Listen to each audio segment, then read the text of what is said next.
our conversation with Hema Mandana, who showed us how trust and autonomy can empower teachers and learners alike, we now travel from Bangalore to Mumbai with Sidney Sutton, where Hema's story celebrated the power of community and inclusivity. Sidney's builds on that foundation, exploring what happens when those values meet strong digital infrastructure, deliberate innovation, and a clear sense of balance. Together, their insights reveal a shared belief that meaningful technology integration isn't about devices or platforms, but about people, purpose, and the culture that surrounds learning. Hi Sydney, it's great to have you here on the EdTech podcast. Would you please be able to tell our international listenership a little bit about who you are?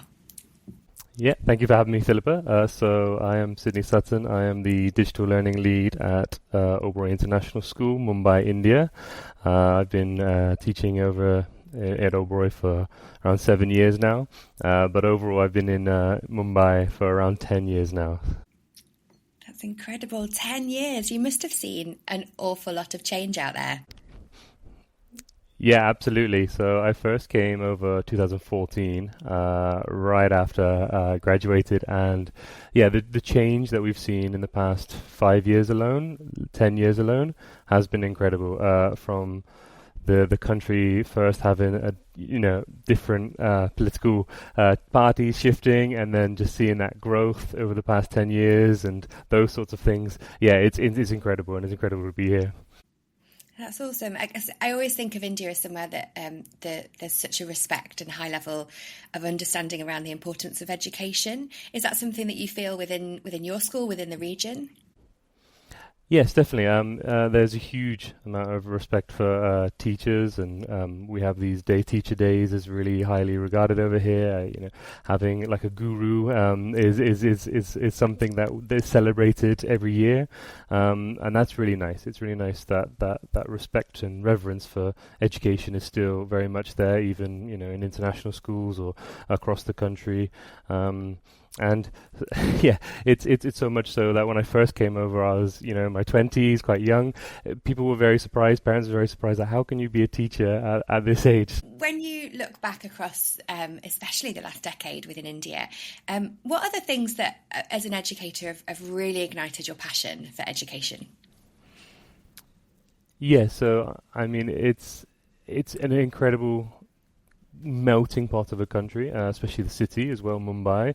There's 20 million people in Mumbai, probably more than 22 million people in the size incredible. Of in quite a small space as well. So that's always exciting. Everyone sort of kind of knows everyone, every school, all the educators. So we have a very close-knit community of educators over here over those 10 years, which is great. I think we've all gone through similar sort of challenges as the schools have been developing, as we've been over the past 10 years or so. So that's been really exciting. The community is a huge part of it here in Mumbai and across India. I think, because there's so much growth happening, like it feels like you are at the center of change, so that things are happening. So, I mean, I grew up in the UK, the southwest of the country, so I'm quite used to that country sort of slow, like farm life. Yeah.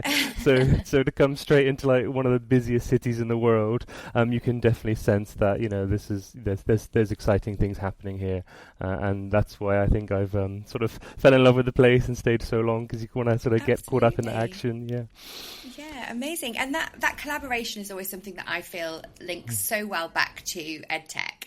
I know that for myself on my own EdTech journey, it was collaboration that was the thing that really helped me to understand and to learn and to make progress within my own school that I was in. Is that similar for you? Yeah, so I think, it's really interesting sort of having those support structures and having those networks. And I think more recently, and I know there's been a lot of changes in EdTech, but there's been sort of these waves of hypes and things that we were like, okay, this is going to be really exciting, and then okay, it drops off. So we've got this community of people who are either very critical and thinking about it and taking their time with it, and then we've got the first early adopters of people who are jumping. So it's really exciting to sort of, you know, have those conversations and be like, okay, is this the new shiny thing in education now? And then having ability to sort of unpack that with a community and network of other EdTech specialists, experts, really keeps us grounded and helps us, you know, shape school policy in a very much more purposeful way, rather than sort of jumping on the next thing, which is exciting. Yeah, absolutely. It's so easy, isn't it, to jump on these shiny objects in EdTech, but actually I think, you know, as we move on in our journey as EdTech leaders, we realise that, as you mentioned, policy and procedure and actually getting people to really buy into it so it integrates really well into your classroom. So I guess from that, tell us a little bit about your school and your classroom. I was incredibly lucky to meet some of your students who were phenomenal and so knowledgeable. Do tell us about that. Yeah, so we're really lucky. We have Apple. We're in the Apple Distinguished School in our area in the city. So all our students have access to Apple iPads, Apple MacBooks. So technology for them is something that isn't a barrier necessarily, like it's frictionless almost. I mean, not entirely frictionless, but there's no in terms of, you know, the digital divide and the gap. It's the mobility of this particular school means that everyone has access to the latest and greatest in technology, no matter where they are in their school journey. So that almost means that you can plan to do so much more without thinking, okay, can everyone access this? Can we all get on? You know, it's like, right, we're going to do this really exciting engagement, you know, and you can build on that. And as it's consistent across the school, it's really exciting to sort of plan for integration really, really, really well. And you can sort of take that to a whole new level, and technology doesn't become a barrier. You know, if we're doing something in our grade 3 classroom, we can pull out, you know, an app that the kids can start brainstorming straight away, with no sort of login issues or internet issues or device command. It's just like, okay, we want to plan something. Let's start jotting down ideas.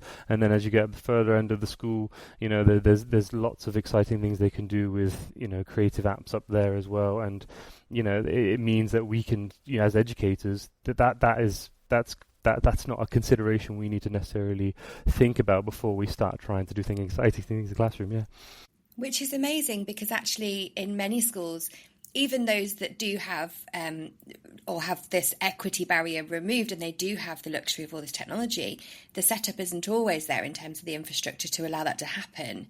So I guess in terms of your kind of vision for technology, is it simplified, or is it how do you deal with kind of the requests for innovation and sparkly new things versus the concrete things that allow us to get the pedagogy done? I think having really strong foundations helps a lot. Having our infrastructure in place and the support for that is incredible, and I think that needs to get done right. And the sooner you get that right, then the sooner you can start bringing in and innovating. So I know, again, been there for some time, we you know, if the internet's an issue, then we can't do the things that we wanted to do. And if the devices aren't, you know, are compatible, or there's some issue, then you can't do those things. So before you do any sort of innovation, before you start, okay, we want to try something, we want to revolute, you know, all those things that we say we want to try and do. I think the first foundational step is just making sure your infrastructure can support that, making sure that the devices you're looking into can support that. All those, you know, technical things that might come across, you know, sort of stop learning is those things. If you get them right, then you can fly. The next thing that comes along, you can just start going straight away, pick up and go. And I think getting that right has been, you know, the biggest chunk of what we've been trying to do over the past, you know, 2 or 3 years. And I think, you know, now while we're in a position we can just go, you know, that's when the magic happens. And so if we look forwards, I guess, to 10, 20 more years, where do you see education trends going within your region specifically? Like what are the big things that are happening at the moment that people are starting to really consider within education?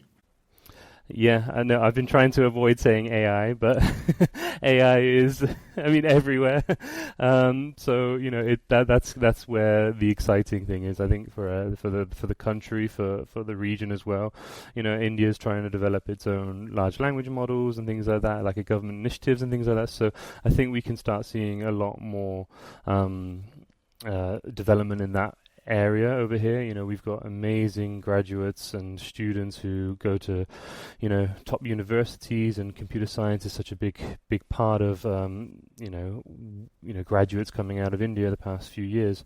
So I don't think there's going to be any lack of innovation in terms of developing that. But a lot of these graduates are now moving into large language models, machine learning, AI as a sort of skill that they want to develop. So I think we'll see more development, more native development. So I know a lot of countries all are trying to develop their own AI tools in country. So I think we'll see more of that, and we'll see how that goes. But I think more what we'll see, particularly in this part of the world, is more homegrown innovation, more homegrown EdTech companies or solutions, or it would be much more over here. So it's a big time for growth, big time for those sorts of things. So that's just from sort of, again, I'm thinking from a EdTech leader perspective rather than a classroom teacher perspective. But yeah, you'll definitely see. I think that's where we're sort of heading. And in terms of the classroom, I was really interested to find that some of the new curriculum frameworks are actually aligning towards more augmented reality as well within the classroom, and trying to have those experiential, immersive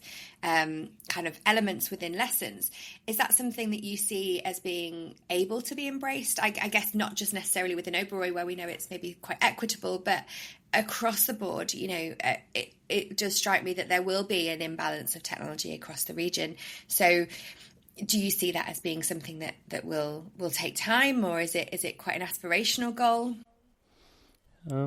Yeah, I think it would take time, as with anywhere. I think the access to the hardware, I guess. As we get more powerful chips and smaller devices, we will start seeing more development in these areas. For me, augmented reality, virtual reality has always been something we've tried to incorporate, and it's always been exciting for the students for, say, like a one-off lesson or like a provocation or a hook or something like that. But it's never sustained in terms of continuing through a way as a means to learn, like independent research and things like that. So it tends to be something that still needs a lot of development, perhaps, in terms of open source resources people can access. So there's still a lot of connection that needs up in there. So it depends. It doesn't necessarily matter about the hardware you're buying now. It's also about the online resources you have access to.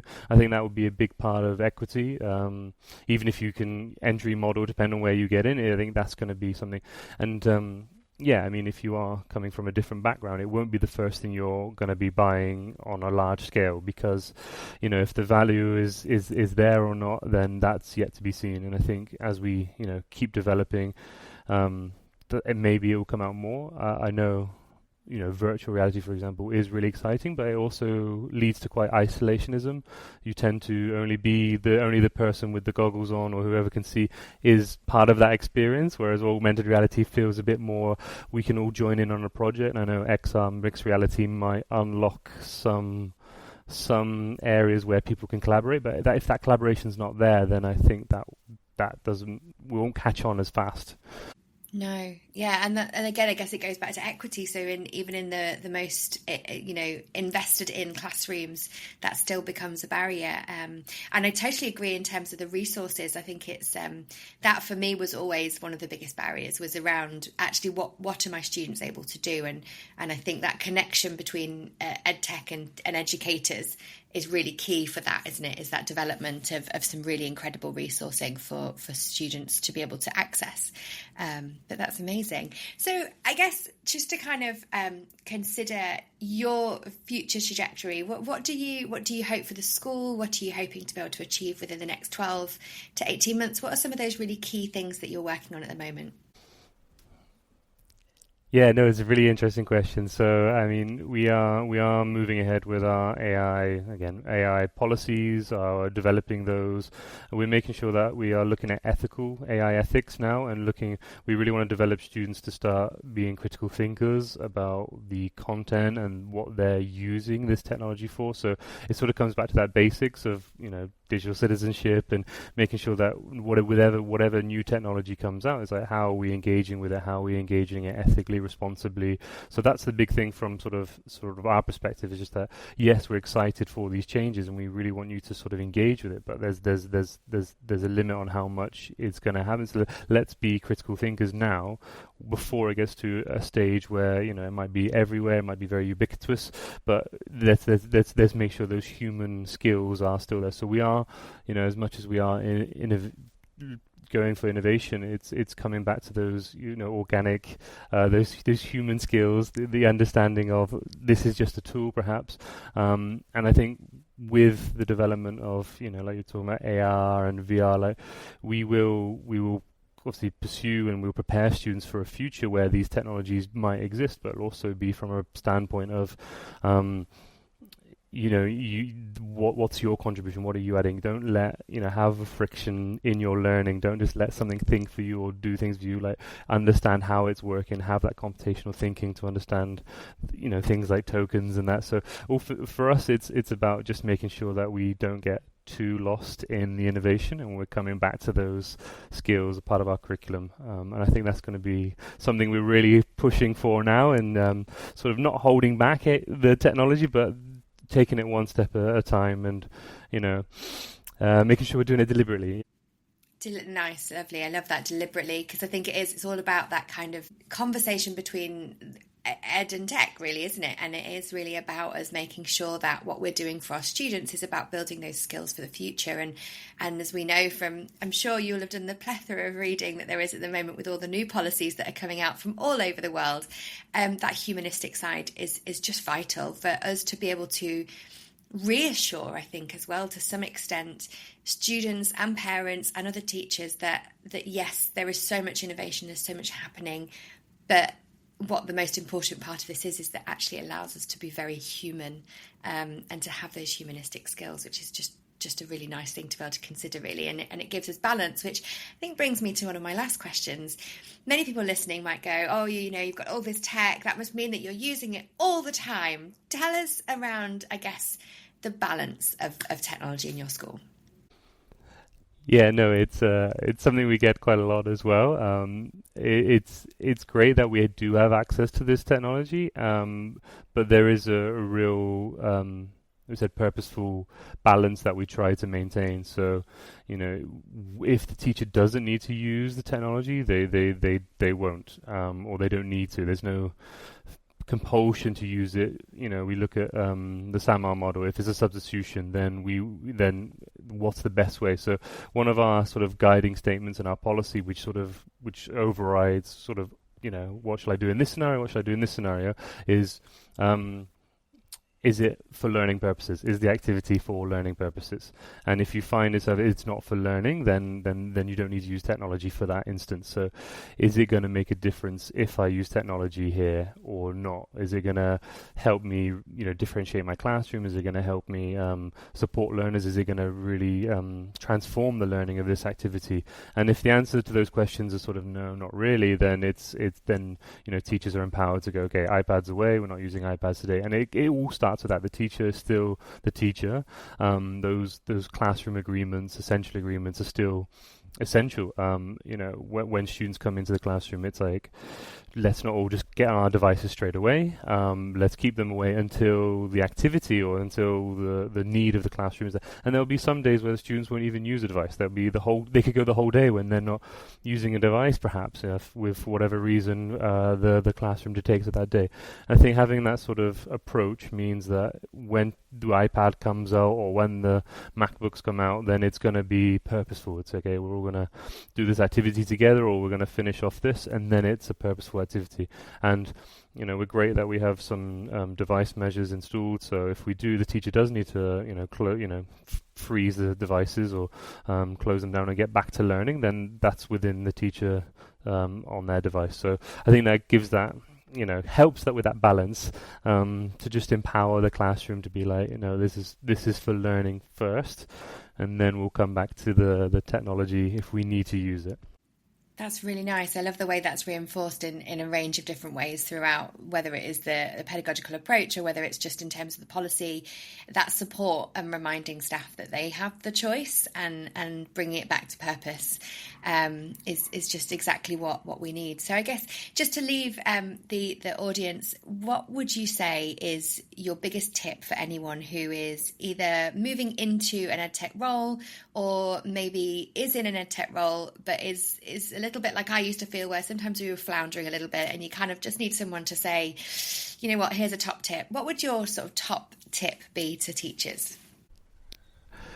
Oh my goodness, it's there's so many lessons along the way we've sort of picked up, and it depends where you're going in, really. I mean, if you're coming in as a teacher, I would go back to that pedagogical first instinct. It's learning is what's important in the classroom. Focus on the learning before the technology, no matter how much the integration is. That's really important.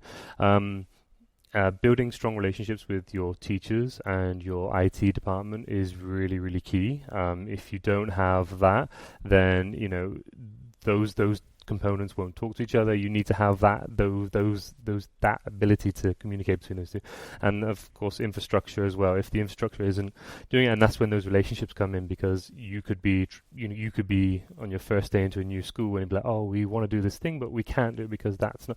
So you need to know where you are in terms of infrastructure, where you are with relationships with teachers and the IT department, and where you are with curriculum and pedagogical, maybe that's too much of a top tip.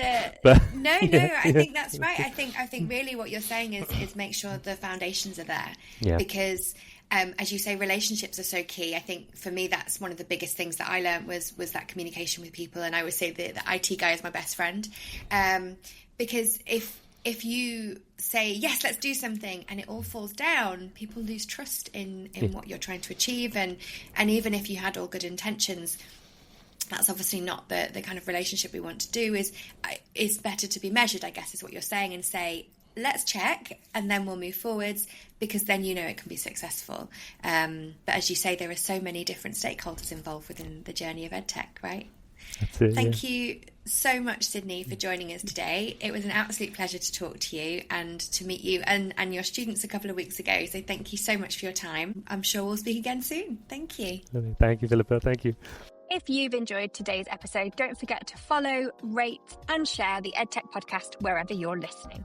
It really helps us grow and reach more educators and innovators around the world. We'd also love to hear from you, your thoughts, questions, or even your own stories of change in education. You can leave us a voice note on SpeakPipe. The link is in the show notes. And we might even feature your message in an upcoming episode.